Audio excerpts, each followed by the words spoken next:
Hello, hello, and welcome back to Shelter. We're still in the barkest corner, I guess. Still with Alon. We had a bit of a rough start with Alon at Shelter. A few months ago, we noticed a new canine stalking around the corridors and observing us from afar. Whenever any of us tried to approach him, he would flee. That kept going for weeks. It felt a bit creepy, and the dogs suggested hunting him down and interrogating, but I decided not to pay him much mind. He was acting a bit quirky, but he wasn't hurting anyone. Maybe I can afford to up the volume a bit of the audio. That was until I caught him searching through my room. He pushed me away and fled. Holding a stack of my shelter access keycards in hand, I gave chase after him. It was a wild chase after multiple sections of shelter, but with the help of the dogs, we managed to corner him. It was especially me and Rune. It was specifically me and Rune who met him at the dead end. Alon looked desperate. He threw a dagger at me from across the corridor, and when Rune leapt to catch it with his bare hand, the wolf attacked the husky. Rune didn't have his own weapon with him, so the rogue must have thought that he could take him down with a bit of diversion, and taking advantage of the husky's limited vision. However, Alon miscalculated greatly. The wolf could be acting like an edgelord, but Rune was the true blade master of Shelter. With blinding speed, the husky dodged Alon's attack and used the short throwing knife to perform a series of swift counter strikes that overwhelmed the wolf and kept him constantly on the defensive. In a matter of seconds, Rune and Alon pinned against the wall with the dagger pressed at his throat. He was forced to give him back my keys, and we had a very serious conversation. Alon wouldn't tell us what he wanted to do with the keys. Burry and Rune assumed he was a spy from the outside, and they wanted to banish him with a threat of death if he ever returned. They were growling and barking a lot. I remembered that at one point. I got very angry at them. I forced them to leave me alone with Alon, and the two of us talked in private. He wouldn't tell me what he was doing with the keys either, and not that it too much mattered to me. I told him that if he wanted access to any specific room, he should have just asked. That surprised them. I considered myself a good judge of character, and after a short chat, I had a strong impression that he didn't mean us any harm. In my eyes, he was more quirky than dangerous. The canines can be like that.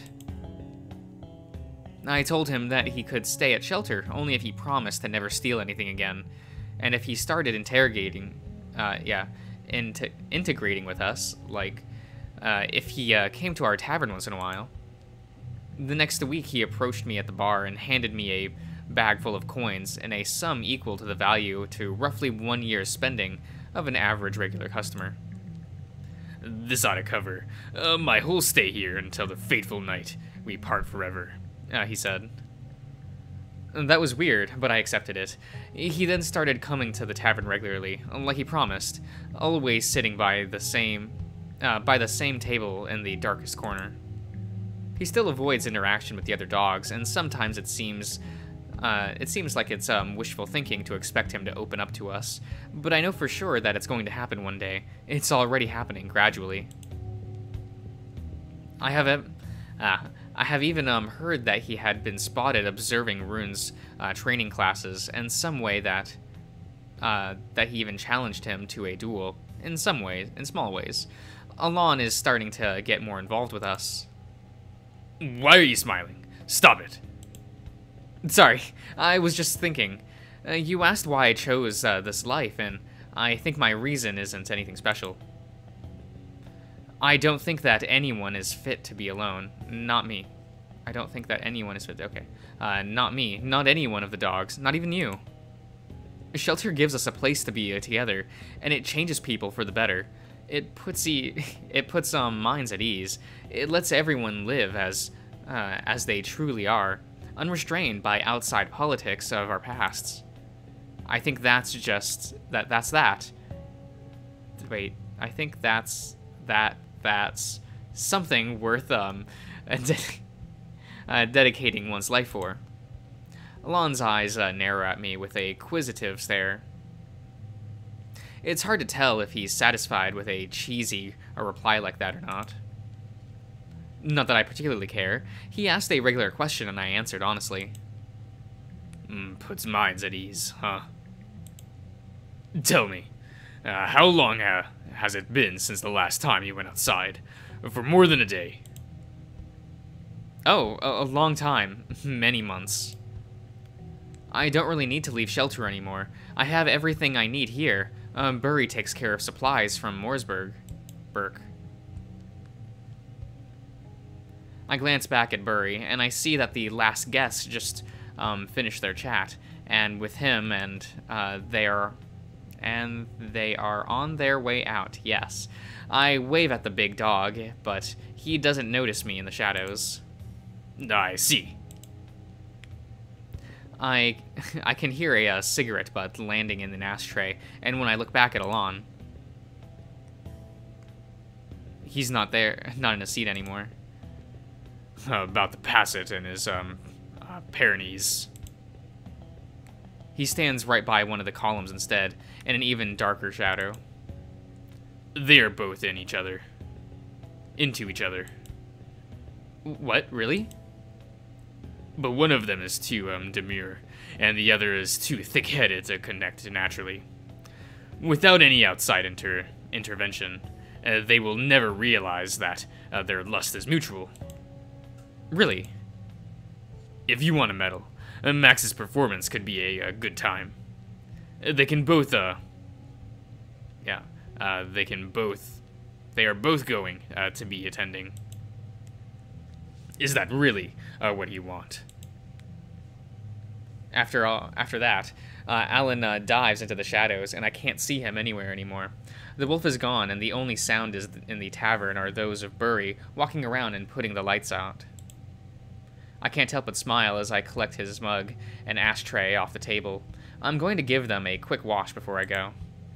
He really is a good guy. I have never regretted my decision to keep him here.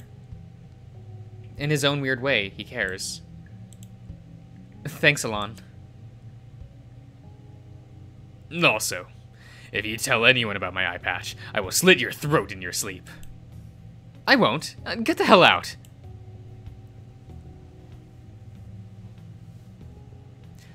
After helping, Burry tidied up and closed the tavern. I'm still left with a choice of how I want to spend my afternoon. I can either go back to the tavern and cook with Burry, or train with Rune, or just, or jam with Max outside.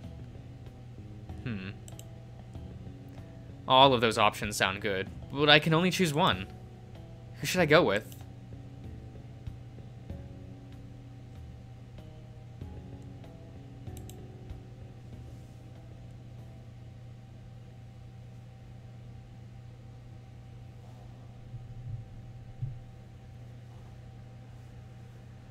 I hadn't known what true cold felt like until I set my foot into these lands. Coming from the warm south, I only had a vague idea about the precautions that had to be taken when venturing into these lands. Advice from people of the stronger furried race. I quickly found out how much harsher this venture would be to someone like me as compared to them. My body is much frailer, and yet the cold is indiscriminate in how hard it strikes. These lands do not welcome life. To come here is to challenge nature itself. Only the monsters can thrive here. With each passing day of this white hell, I grow to appreciate all the basic things that I always took for granted. Once my rations ran out, I craved a piece of bread. Yeah, I craved a piece of bread or a sip of water. When the ever-present chill seeped warmth out of my body, I longed for cover. All the other worries were distant and trivial. No matter how grand the dreams or ideals one holds, it all turns to nothing once the vessel breaks. Finally, I fell. Everything hurt, my whole body. I would gladly take the pain of being slashed by a sword over the overwhelming torture of what felt like countless cold daggers stabbing from inside. I had heard someone once say that when one's body gives up from the cold, the final moments were supposed to feel warm and pleasant. A big part of me wanted to feel that fake warmth. But the faint flame inside me still refused to give up. I would survive it somehow. After just a short rest, I would stand back up and continue. In these lifeless lands at the edge of the world, I knew I would find my purpose. After just a short rest.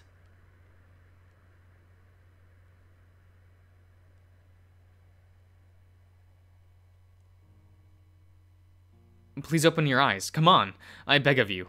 I heard someone's voice, and I was only barely able to feel my numb body being shaken over and over. That didn't feel as pleasant as the dream that were taking over me just a moment earlier. The voice and the shaking brought my attention back to how awful my body felt. They felt real. No, no, no! The voice cracked, and I felt heavy, something heavy resting over my chest. I heard sobbing. With great effort, I opened my eyes. I was being held in a big canine's arms, and he was crying into my chest, tears rolling down his cheeks in tremendous despair. Such a beautiful, kind dog. I raised my trembling hand to wipe his cheek, but I was surprised to find that the tears already froze into ice. Caught in his fur, the dog jarred his eyes open and turned his face to stare at mine. I chuckled, seeing the ice under his eyes, and I think that I tried to tell the dog some joke about how cold it was or something, but the words wouldn't leave my throat. Yes, please, speak to me. Do not fall asleep, the canine said, and I felt my body bumping up and down as we started to run. I have a shelter nearby, with fire and food. Just hold on a little longer, and we'll get there. I heard him say, but the words started to blur. Thank you. Thank you. Thank you for being alive. I do not care who you are, or where you hail from. I swear to you that I will not let your heart cease its beating any sooner than mine does. I will. He shouted something so loudly that the rumble of his chest echoed through my whole body, but the exact words eluded me, and despite his pleading, I fell asleep.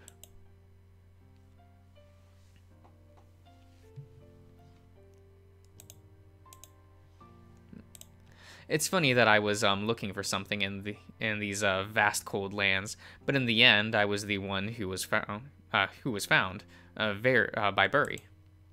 And then we found others in each other. We found friends in each other. We went through a lot together. We fought all kinds of obstacles to reach where we are now. The challenges never end, and they only seem to escalate in difficulty. But that's all fine. Together, we can take whatever the world throws at us. Because we are still alive.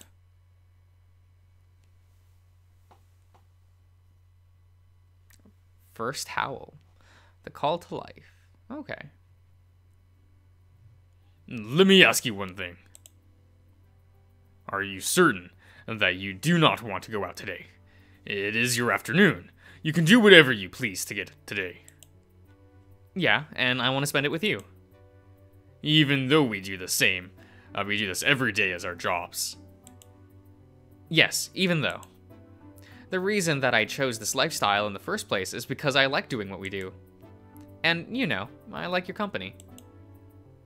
Bury chuckles and scratches his head in a hint of happiness and embarrassment. His fluffy tail wags gently. As I do yours. Thank you. Besides, if I went to see Max or Rune, I bet I would get tangled into something stupid and potentially dangerous again. I want to rest on this day to pass. I want the rest of this day to pass as peacefully as possible, that's what. Oh, I understand. Both you and them seem to somehow attract problematic situations. Rest assured that you will be able to have your repose here. Totally. Our kitchen is like a shenanigan-free zone. I cannot guarantee your safety at the baths, although both Max and Rune are... Just themselves. I'll deal with them somehow, don't you worry. Hey, Burry, what are you holding in your hand? No, this. Burry opens his hands and shows me some kind of smooth like rock, roughly the size of half my thumb. That's what it is. It's nicely polished, and the light reflects off of it in a beautiful way. I lean closer for a better look, as I have never seen anything like this before. What could it be? What could it possibly be? A piece of jewelry? I found it under one of the tables. I thought that if you were going outside, you could have returned it to the owner. Whose table was it? Shook was sitting there. You know, The old terrier. Yes, but it doesn't belong to him. This little thing smells very much like teak. Teak? Could it be a relic? I would not know, and I do not want to tire you with man of investigation any more than you already have today.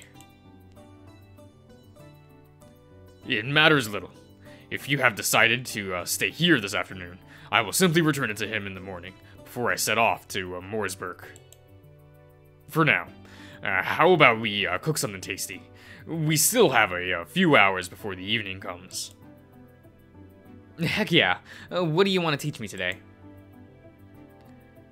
I fasten my apron and start playing around with my favorite knives. I'm not the cook in the tavern. That's Burry's role. I can peel the ingredients or stir the pots when necessary, and I always considered actually cooking as something too hard for me to get any good at. However, Burry convinced me one day to give it a try under his guidance. He wanted to share with me that passion and show me that anyone can learn to cook. The results were absolutely horrible at first. Burry took his eyes off me for only for a moment, and somehow I managed to burn everything that he didn't even know were physically possible to burn. It turned out that I had an incredible anti-talent for cooking, and I was a threat to myself in the kitchen. Burry, however, still believed in me. I tried again and again. Burry wouldn't take his eyes off me, even for a moment that time, but I still did everything with my own hands, following his instructions. The results of that one were unforgettable. In the best way. It was a simple broth, but it was absolutely delicious. Somehow, food cooked with my own hands tasted even better to me than Burry's, even though it was his recipe, and obviously my attempt was inferior to his expertise. Hard work has always been known to be the best of spices, he said. When you create something with your own effort, it is always special. This is true of all things in life. Cooking is a vast topic, but Burry convinced me that in the end, it all simply comes down to following instructions. When you follow the same process, you reach the same result. And so we started cooking together more often. I still fail a lot, but Burry told me that that's a good thing too. He said that expertise is built on the ground of numerous failures. I don't know if he really meant that, or if he just wanted to encourage me. But still, this position, but still, his positive attitude and my feelings of accomplishment, when I managed to get something right, kept me craving for more. Well, Luke, I know how much you like eating meat. So how about I teach you how I prepare the red meat sauce today? The sauce we serve on noodles? in the pies, buns, and that one amazing dish with wide noodle sheets with white sauce. I can feel myself salivating thinking about it. That's a lot of great different dishes, and all of them use the same main ingredient, sauce as the base. Burry's red meat sauce. Yes, that one. I will be away tomorrow, so I judged that it would be a good idea to bulk cook something that would last until I'm back. This one is perfect for reheating, even frozen if need be. You can limit tomorrow's menu just to the noodles and sauce, so at least you and the guests avoid starvation. But Burry, isn't that recipe super advanced? Nonsense. It is true that there are quite a few steps to following, and it takes some time, but trust me, I doubt you could botch it so hard that it would not be delicious to anyone. Even if you make some missteps. I think you may be underestimating my ability to mess this up. I do not. I have prepared a simplified version, just in case. I knew from experience that that is more than enough for a wonderful meal. I know you still consider yourself a beginner, but I'm certain that you can reach a guaranteed success with that one. I believe in you, Luke. Remember, I will always be by your side to guide you. It's hard to refuse Burry's invitation when he shows so much care and consideration. He even had a For Dummies recipe version, and just for me. Okay, I think I'll end the part here. So I'll see you around, everyone.